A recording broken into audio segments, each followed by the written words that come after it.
जून एक बहुत ही volatile, chaotic, अनिश्चितताओं से भरा हुआ महीना रहने वाला है। और इस वीडियो में हम डिस्कस करेंगे कि इस महीने में हमें किन चीज़ों से सतर्क रहना चाहिए, हमें क्या करना चाहिए और क्या नहीं करना चाहिए।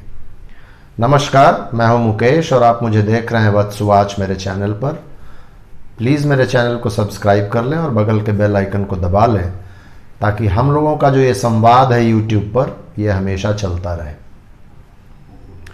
जून की शुरुआत ही 3 वक्री ग्रहों से हुई है। जैसा आप सभी को पता है, गुरु, शनि एवं शुक्र तीनों वक्री चल रहे हैं। जैसे ही थोड़ा आगे बढ़ेंगे, 5 जून को एक चंद्र ग्रहण होने वाला है वृश्चिक राशि में, ज्येष्ठा नक्षत्र में। 9 जून को शुक्र वक्री तो हैं ही, साथ ही अस्त भी हो जाएंगे, कंबस्ट हो जाएंगे। 14 जून को सूर्य वृषभ राशि से मिथुन राशि में आ जाएंगे और जैसे ही सूर्य मिथुन राशि में आएंगे, उनकी युति राहु के साथ हो जाएगी।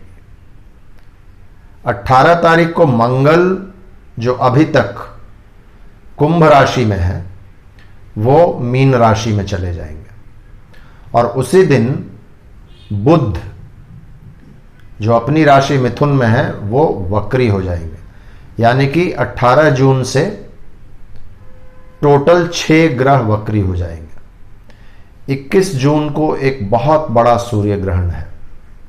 सूर्य ग्रहण मिथुन राशि में है, मृगशिरा नक्षत्र में है। 25 जून से बुध, जो कि वक्री चल रहे हैं, वो अस्त भी हो जाएंगे।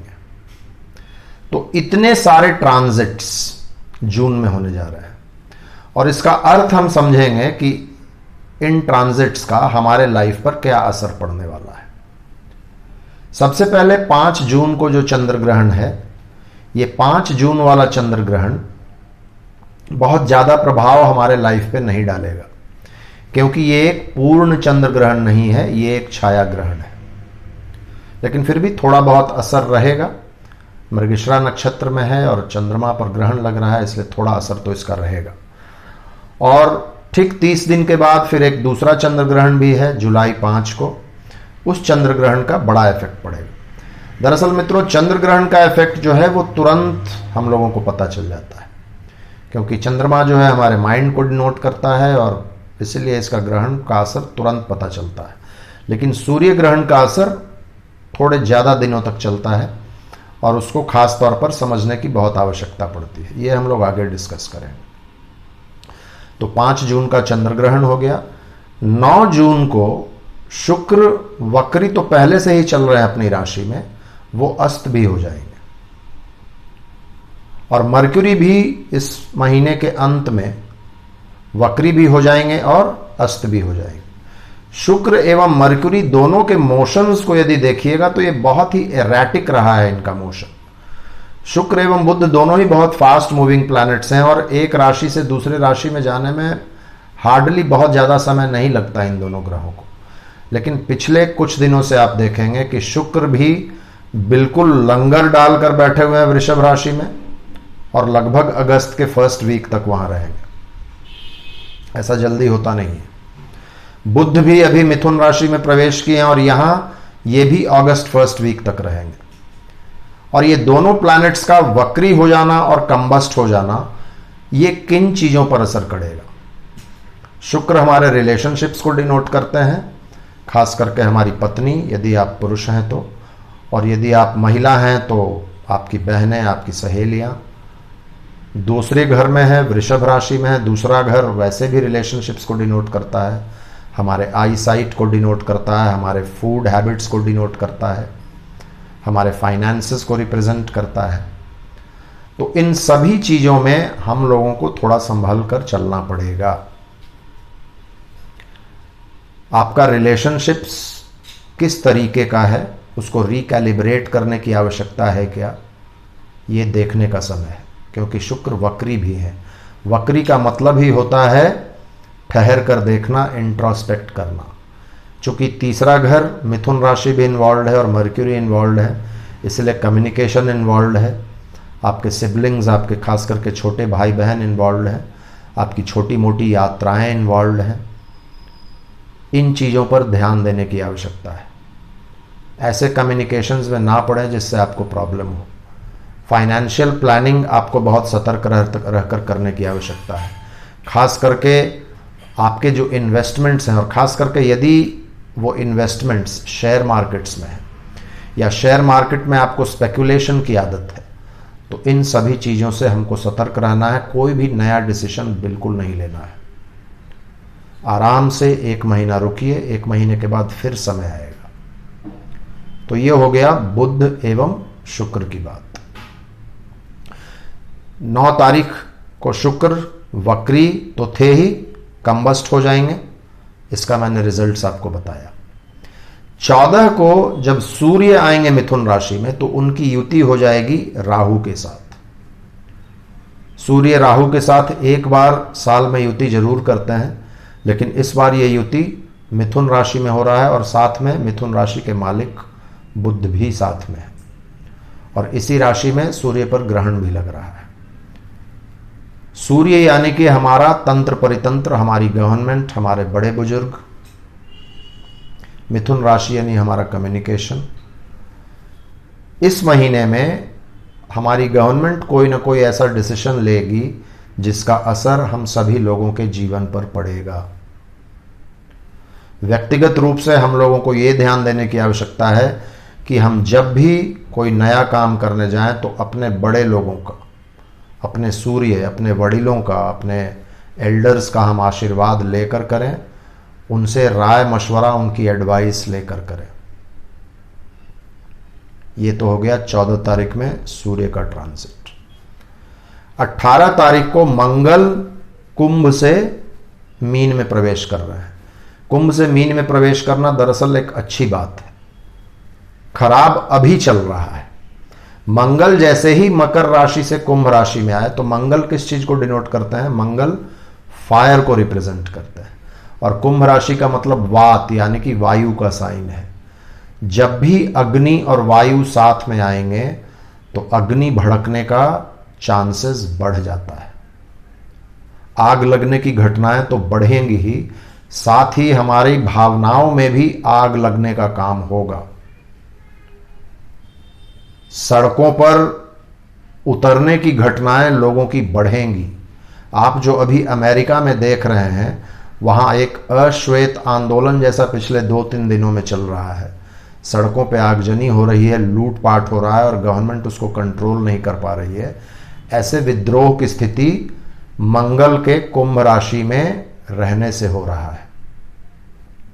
18 तारीख को मंगल कुंभ से मीन में प्रवेश कर जाएंगे। वो एनर्जी थोड़ा सा सौम्य और शांत एनर्जी होगा, लेकिन अभी 18 तारीख तक हम सभी लोगों को सतर्क रहने की आवश्यकता है।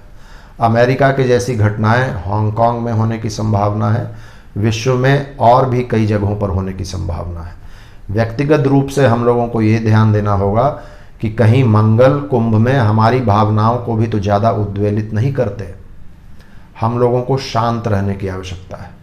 ये ध्यान देना पड़ेगा कि मंगल हमारे भावनाओं को, हमारे फीलिंग्स को स्टोक अप, फायर अप ना करे। सो ये एक चीज हो गई। 18 तारीख को जब बुध भी वक्री हो जाएंगे तो टोटल हमारे 9 में से 6 ग्रह वक्री हो जाएंगे। ये एक बहुत बड़ी बात है।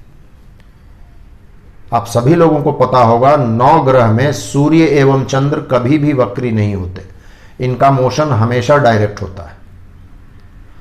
और बाकी जो 7 ग्रह बचे उनमें से 6 ग्रह वक्री हो जाएंगे।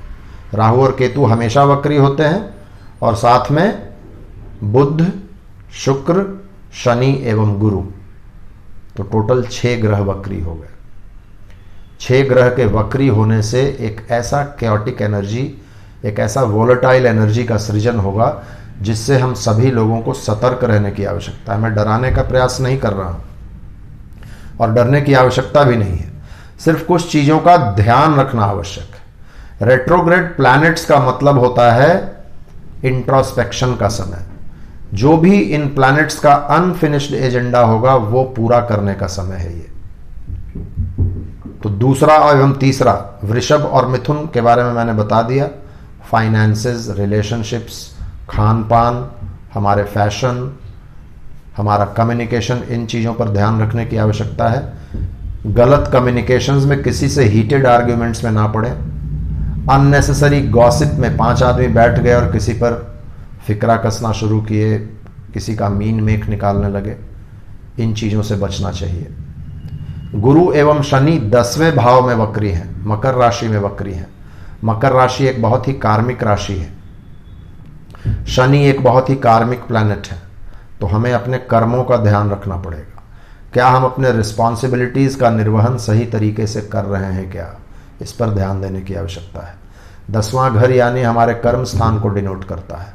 हमारे ऑफिस में, हमारे वर्क प्लेस में हमारा अपने एम्प्लॉयज़ के साथ, अपने बॉस के साथ रिलेशनशिप कैसा है, काम करने का हमारा तरीका क्या है, क्या उसमें कुछ बदलाव लाने की आवश्यकता है, इन चीज़ों पर ध्यान देना पड़ेगा। शनि रिप्रेजेंट करते हैं मजदूर वर्ग को, शनि रिप्रेजेंट करते हैं विकलांगों को। हम लोग क्या अपने से जूनियर्स की, क्या समाज के अंतिम पायदान पर खड़े हुए लोगों की, श्रमिकों की, विकलांगों की हम सेवा कर रहे हैं, उनका ध्यान रख रहे हैं? क्या हम अपने बिजी जीवन में से, अपने फाइनेंसेस में से कुछ हिस्सा उनको दे रहे हैं? इन चीज़ों को देखना पड़ेगा। गुरु भी वक्री हैं मकर राशि में। गुरु धर्म को रिप्रेजेंट करते हैं। ये समय होगा धार्मिक कार्यों में अपने आप को लगाने का।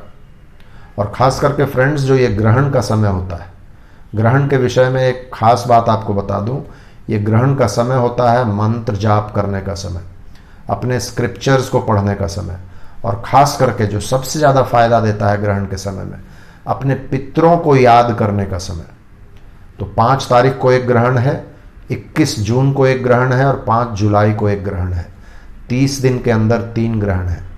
ये वो महीना है जिसमें आप अपने पितरों को याद करें, कोई मंत्र जाप करें, पितरों को तर्पण दें, जल में तिल मिलाकर, खास करके ग्रहण के दिन और ग्रहण के समय। तो ये आपको बहुत ही फायदा देगा। और रेट्रो प्लैनेट्स हैं तो ये इंट्रोस्पेक्शन का समय है, अपने भीतर झांक कर देखने का समय है। इस समय में कोई भी नया काम, खास करके जून महीने में कोई भी नया काम करने से बचिए। नया जॉब यदि ढूंढना चाह रहे हैं तो कुछ दिन रुक जाइए। शेयर मार्केट्स में इन्वेस्टमेंट करना चाह रहे हैं, कुछ समय तक रुक जाइए। शादी ब्याह ठीक है, अब बिल्कुल तय हो गया है और करना है तो कोई बात नहीं है, लेकिन ये बहुत अच्छा समय नहीं है शादी ब्याह करने की। तो इन चीज़ों पर हमको ध्यान देना पड़ेगा। अब आइए 21 जून को जो सूर्य ग्रहण हो रहा है, ये ग्रहण बहुत ही इंपॉर्टेंट है फ्रेंड्स। सूर्य ग्रहण, जैसा मैंने बताया, इसका असर कई दिनों तक रहता है और ख़ास करके सूर्य ग्रहण के 7 दिन, पहले 7 दिन तो बहुत इंपॉर्टेंट होते हैं। यानी कि 21 से लेकर 28 जून तक हमको बहुत सतर्क रहने की आवश्यकता है। ऐसा ही एक सूर्य ग्रहण समर सॉल्स्टिस के दिन 21 जून, आप सभी को पता होगा, इसको समर सॉल्स्टिस कहते हैं, ग्रीष्म संक्रांति। 2001 में भी इसी दिन सूर्य के इन्हीं डिग्रीज पर एक ग्रहण हुआ था और वो साल बहुत ही इंपॉर्टेंट साल था। 3 महीने के बाद सितंबर में वर्ल्ड ट्रेड सेंटर की घटना घटी थी और पूरे विश्व का परिदृश्य जो है, चित्र पूरा बदल गया। मैं आपको डराने का प्रयास नहीं कर रहा हूँ, सिर्फ ये बताने का प्रयास कर रहा हूँ कि ये 21 जून का सूर्य ग्रहण भी बहुत इंपॉर्टेंट है। इसके क्या असर होंगे इन ग्रहणों की, इसके लिए मैं एक अलग से वीडियो बनाऊंगा। हम लोग अभी जून महीने की बात कर रहे हैं। तो सूर्य ग्रहण के समय आपको विशेष सतर्कता रखने की आवश्यकता है। सूर्य ग्रहण मिथुन राशि में हो रहा है, इसलिए मिथुन राशि के लोग और बुध से प्रभावित जो और भी दूसरी राशियां हैं, आपके बुध जहां भी बैठे हुए हैं कुंडली में, उन स्थानों का ध्यान रखना पड़ेगा। आपको अपने कम्युनिकेशंस पे, अपने छोटे भाई बहनों के, इन चीज़ों पर, अपने फाइनेंसेस पर बहुत ध्यान देने की आवश्यकता है। व्यक्तिगत जीवन में धर्म को, कर्म को जितना इस 1 महीने में आप आत्मसात करें, ये आपके लिए उतना ही फायदेमंद समय होगा। 25 जून से फिर मर्क्यूरी भी कंबस्ट हो जाएंगे, उसके विषय में हम लोग बात कर चुके हैं। और फिर 5 जुलाई को एक बड़ा चंद्र ग्रहण है। तो ये लगभग 30 दिन का समय है जिसमें 3 ग्रहण हैं, 6 ग्रह एक साथ वक्री हैं, 2 ग्रह वक्री के साथ साथ अस्त भी हैं। तो कुछ ऐसे इलेक्ट्रोमैग्नेटिक रेडिएशंस इस महीने में इस पृथ्वी पर पड़ेंगे इन ग्रहों की वजह से, इन ट्रांजिट्स की वजह से, जिससे हम सभी लोगों का जीवन प्रभावित होगा। हम सभी लोगों को थोड़ा कॉशियस रहना है और डरने की बिल्कुल आवश्यकता नहीं है। सिर्फ अपने इष्ट देवता को याद करते रहें, भगवान को याद रखें, भगवान को याद करें, सब अच्छा होगा। दरअसल इन ग्रहण और इन वक्री ग्रहों के विषय में बहुत सारे वीडियोस बनाए गए हैं एस्ट्रोलॉजर्स के द्वारा, ये उनका अधिकार है, लेकिन ऐसे वीडियोस में डराने का प्रयास ज़्यादा किया गया है। इसलिए मैंने ज़रूरत समझा इस वीडियो को लाने की, और मुझे उम्मीद है ये वीडियो आपको पसंद आया होगा। प्लीज़ मेरे वीडियो को लाइक करें और ज़्यादा से ज़्यादा इस पॉजिटिव मैसेज को लोगों तक पहुंचाएं, मेरे वीडियो को शेयर करें। कमेंट सेक्शन में कैसा लगा आपको ये मेरा वीडियो अवश्य कमेंट करें, और आपकी कोई क्वेरीज हो तो वो भी पूछें। मैं भरसक प्रयास करूंगा कि आपके हर क्वेरी का जवाब दूं। इन्हीं शब्दों के साथ बहुत बहुत धन्यवाद आप सभी का। भारत माता की जय। हर हर महादेव।